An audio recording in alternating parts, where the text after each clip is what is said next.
Well, hello there and welcome back to another episode of the Dance Studio Scaled podcast.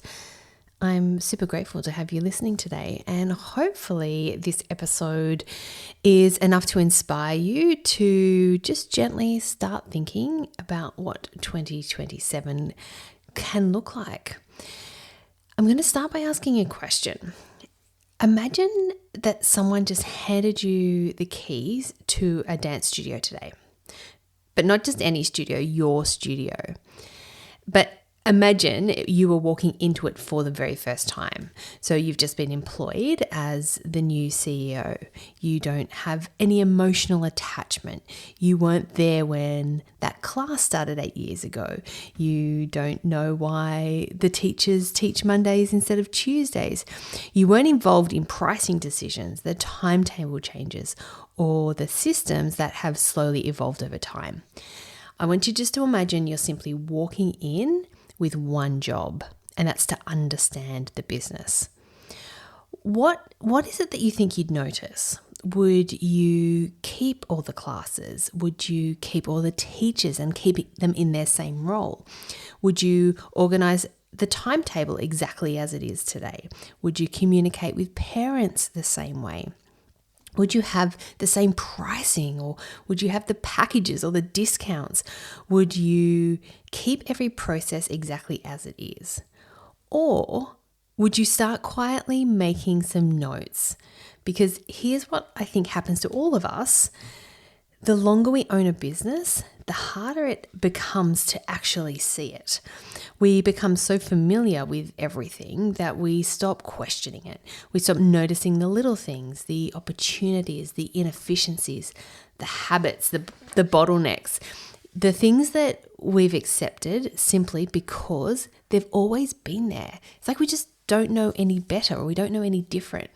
And that's why I believe every studio owner should conduct a mid-year audit.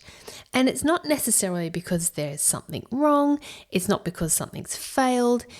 It's not because you need to tear everything apart, but because we become familiar, and familiarity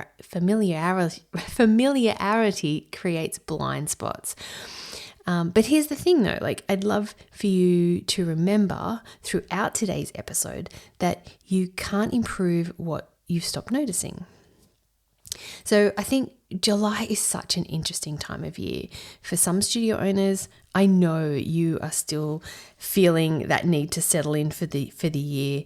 You're still there's still a bit of survival going on. But for others, they're ready to start thinking about next year, or even focusing towards end of year concerts. Some will be beginning to think about re-enrollments. Others are thinking about next year's timetables. Everyone's generally looking ahead, but before we look forward, I think we need to stop and look around, because the quality of your plan for next year depends entirely on how clearly you see the business that you're running today. Okay, so one of the biggest mistakes I see studio owners make is that they confuse observation with judgment. The moment they're noticing something, they immediately attach emotion to it. And this is, majority of us are empaths. And so I totally get it. And I'm the same. And I think it's good that we have some emotion attached to it. But we'll look at an empty class and it just looks like we're failing. We've got lower enrollments and we start thinking nobody wants to join my studio because there's so many other options or better options around. A staff member's having a difficult week. That can become, oh no, I've hired the wrong person. What am I doing? 3 parents asking the same questions becomes, I'm terrible at communication. But what if instead we simply just become curious? So what if your response wasn't, that's bad, but instead that's interesting? Now, I really like the word interesting, because interesting doesn't judge. Interesting just creates that curiosity. Interesting gives you permission to investigate before reacting. So imagine walking through your studio this week saying, that's interesting. This class has been sitting at 6 students for almost 12 months. That's interesting. 3 teachers have all asked me similar questions this month. Interesting. Or parents continually continue to email us about the exact same thing. Interesting. Or it could even be like for you personally as the leader, like I seem to spend every Tuesday putting out fires. That's interesting. So can you sort of feel the difference when I word it that way? One creates a shame where the other creates clarity, and clarity always comes before a better decision. So now I'd like you to put your CEO hat on, because here's something I want you to do this week. Walk into your studio pretending that you've been employed as the CEO, not the owner, the CEO. Owners are emotionally attached. CEOs observe. They ask questions. They look for the patterns. They don't take things personally. So imagine you were reporting back to the owner. What would you write in that report? What might you have noticed? We have three classes operating well below our minimum numbers. We've got wait lists on Wednesdays, but empty classes on a Thursday. Our senior teacher seems to be carrying significantly more responsibility than anybody else. Our reception team answers the same 5 questions every single day. Our parents don't seem confused. They're constantly confused by one specific thing. So there's a difference in that, right? So you're no longer criticizing your business. You're just simply understanding it. Like you're looking at the data, you're looking at the numbers, you're looking at the reports, and understanding it's always the first step towards improving it.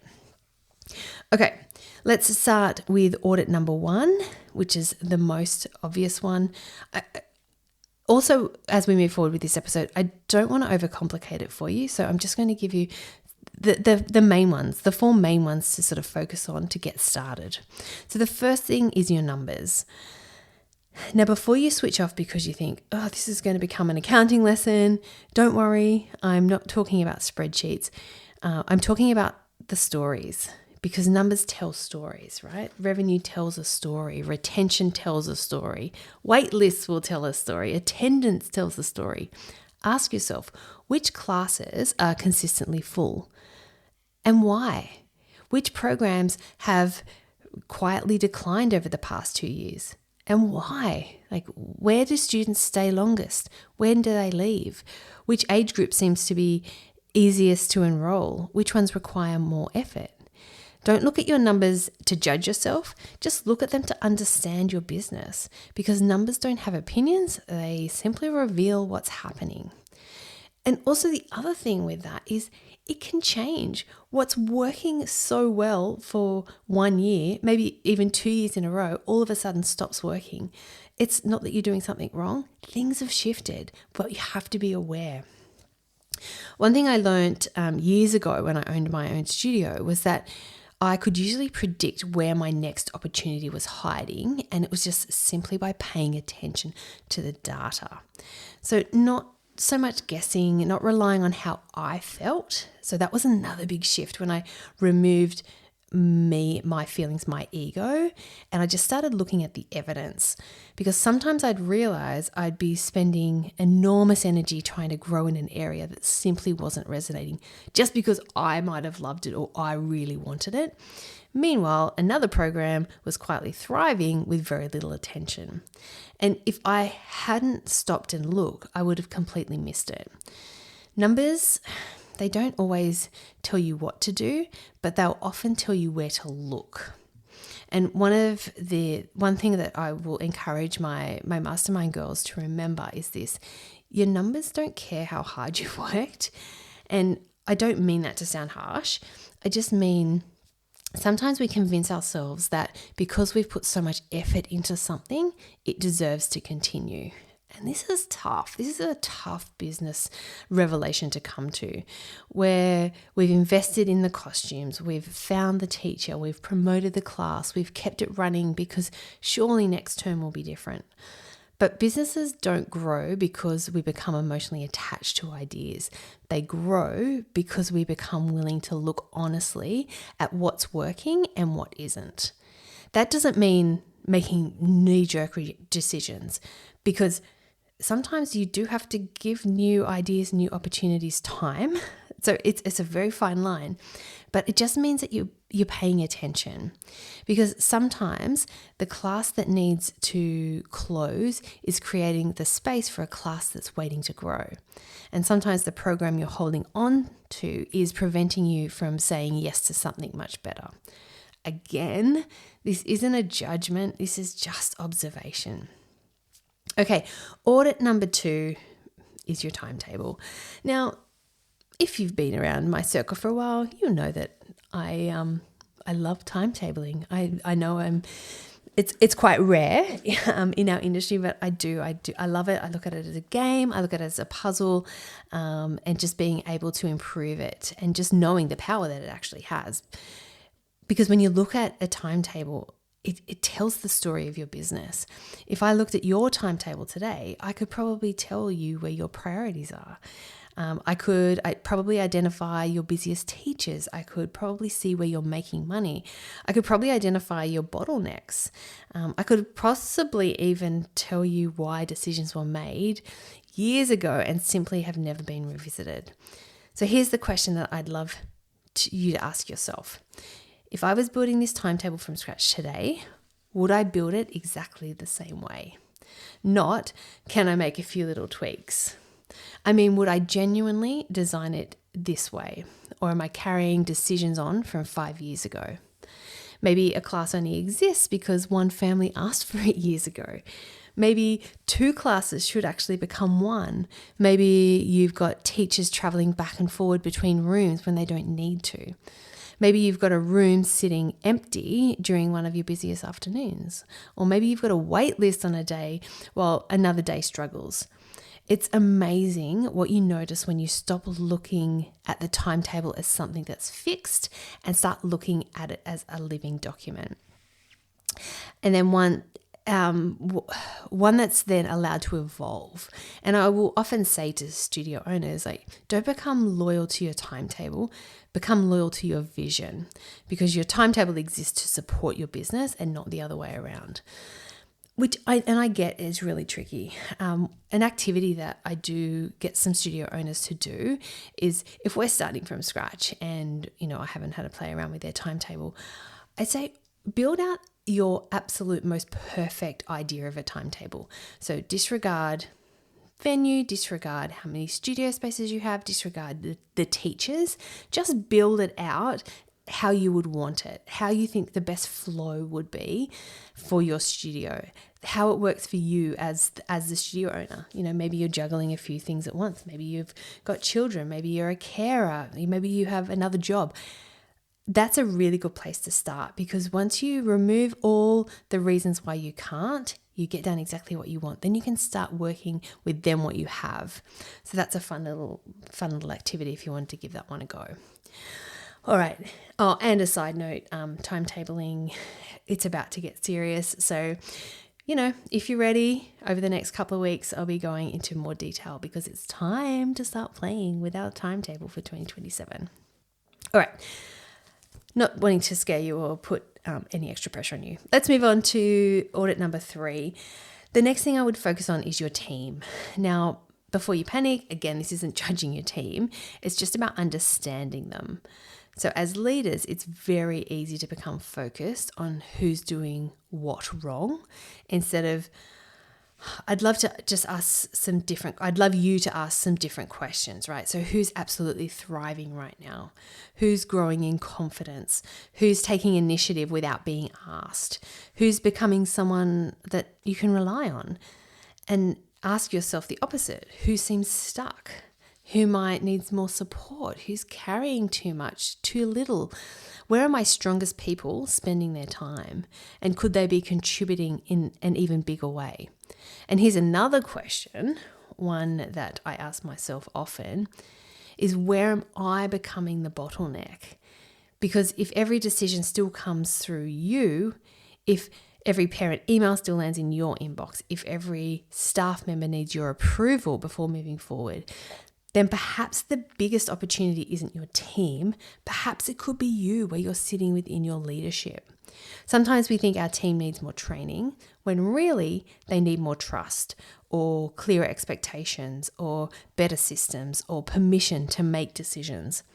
One of the biggest shifts that I made in my own business was realizing that my job wasn't to solve every problem.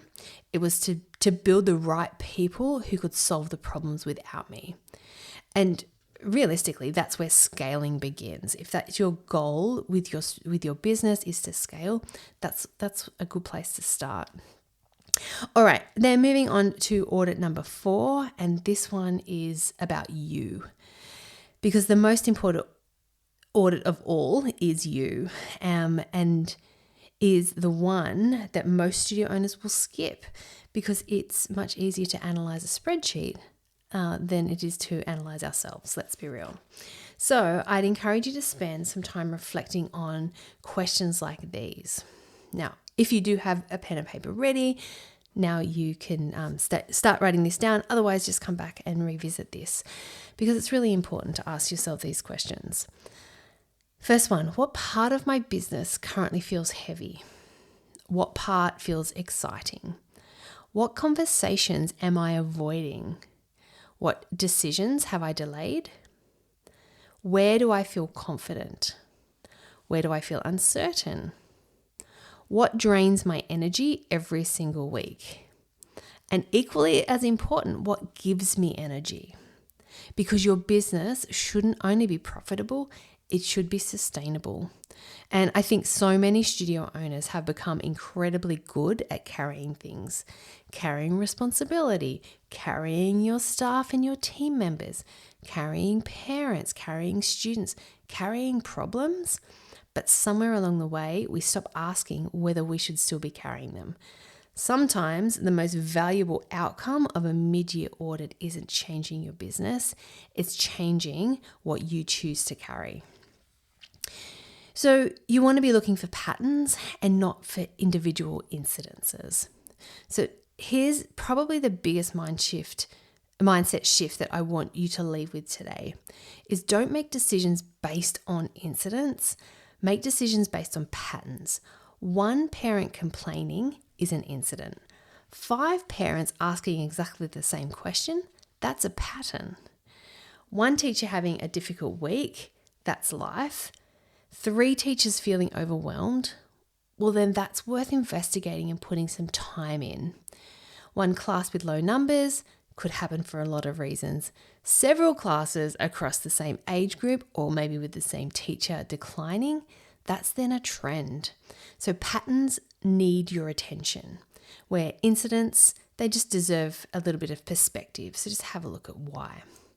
As leaders, we can waste so much energy reacting to isolated moments.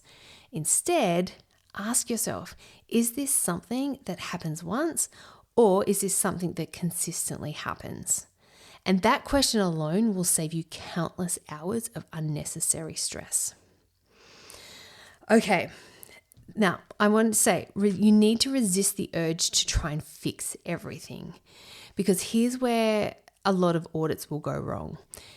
People end up with a list of 47 things that they think they need to fix, and they leave feeling just completely overwhelmed.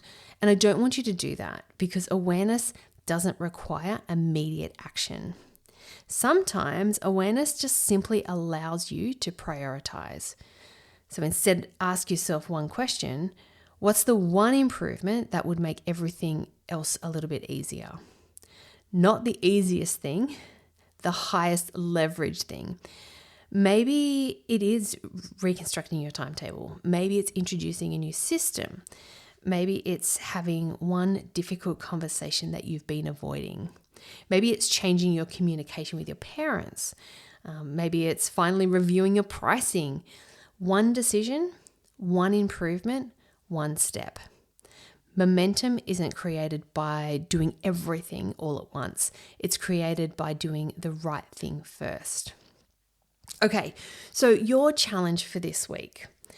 I would encourage you, if you're feeling in the right headspace, to print out your timetable.